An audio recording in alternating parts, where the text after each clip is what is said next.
Baby कहते ने baby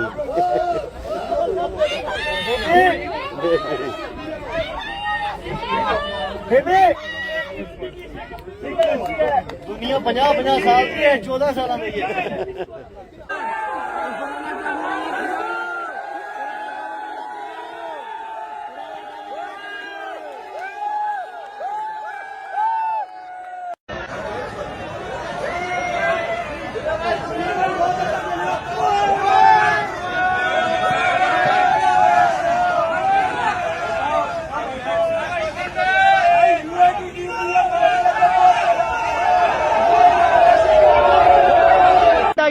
माल आ गया, माल आ गया, माल आ गया, 14 साल वाला आ गया। जिंदाबाद पाकिस्तान, जिंदाबाद पाकिस्तान।